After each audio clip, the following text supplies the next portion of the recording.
Megastar Chiranjeevi, దర్శకుడు బాబీ కొల్లి కలయికలో రాబోతున్న మెగా 158 చిత్రం ఆసక్తిని రేకెత్తిస్తోంది.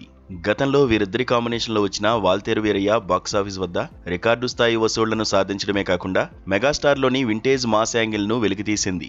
ఆ విజయం ఇచ్చిన ఊపుతో ఈ క్రేజీ ప్రాజెక్టుపై అంచనాలు ఆకాశాన్ని తాకుతున్నాయి. బాబీ ఈసారి కూడా చిరంజీవిని ఒక విభిన్నమైన పవర్ఫుల్ మాస్ అవతారంలో వెండితెరపై ప్రజెంట్ చేయడానికి సిద్ధమవుతుండడం విశేషం. ఈ ప్రతిష్టాత్మక చిత్రానికి సంబంధించిన ముహూర్తపు వేడుక తేదీ ఖరారైంది. ఏప్రిల్ 11, 2026న చిత్ర యూనిట్ అత్యంత వైభవంగా పూజా కార్యక్రమాలతో సినిమాను అధికారికంగా ప్రారంభించనుంది. మెగాస్టార్ చిరంజీవి సినీ ప్రయాణంలో ఈ 158వ చిత్రం ఒక మైలురాయిగా నిలిచిపోతుందని సినీ వర్గాలు భావిస్తున్నాయి.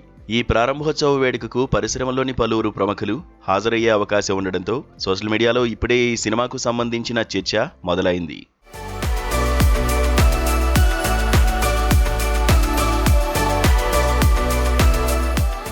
సినిమా ప్రారంభమైన కొద్ది రోజుల్లోనే అంటే ఏప్రిల్ 20 నుండి రెగ్యులర్ షూటింగ్ శరవేగంగా మొదలు కానుంది. చిరంజీవి బాడీ లాంగ్వేజ్కు, ఆయన ఇమేజ్కు సరిగ్గా సరిపోయేలా బాబీ ఒక పక్కా కమర్షియల్ ఎంటర్టైనర్ స్క్రిప్ట్ను సిద్ధం చేశారు. ఇందుకోసం చిత్ర యూనిట్ ఇప్పటికే ప్రీ ప్రొడక్షన్ పనులన్నింటినీ పూర్తి చేసింది.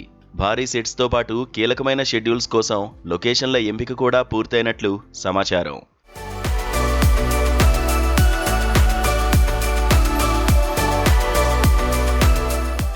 కేవీఎన్ ప్రొడక్షన్స్ పతాకంపై వెంకట్ కె నారాయణ అత్యంత భారీ బడ్జెట్తో ఎక్కడా రాజీ పడకుండా ఈ సినిమాను నిర్మించనున్నారు.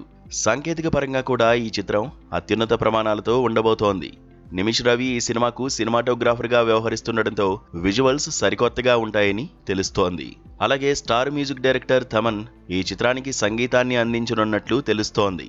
మెగాస్టార్ సినిమాలకు థమనిచ్చే బ్యాక్గ్రౌండ్ స్కోర్ మరో లెవెల్లో ఉంటుందని అభిమానులు గట్టిగా నమ్ముతున్నారు. ఈ సినిమాలో నటించబోయే ఇతర ప్రధాన నటీనటుల గురించి కూడా అభిమానుల్లో ఉత్కంఠ నెలకొంది. మెగాస్టార్ సరసన కథానాయిక ఎవరనే విషయంతో పాటు సినిమాలో విలన్ పాత్రలో ఎవరు కనిపిస్తారనే వివరాలు ఇంకా గోప్యంగా ఉంచారు. రాబోయే రోజుల్లో చిత్ర యూనిట్ అధికారికంగా ఇతర టెక్నీషియన్స్, నటీనటుల వివరాలను వెల్లడించనుంది. ఈ సినిమాతో మెగాస్టార్ బాక్సాఫీస్ వద్ద మరోసారి తన సత్తా చాటుతారని ట్రేడ్ విశ్లేషకులు అంచనా వేస్తున్నారు.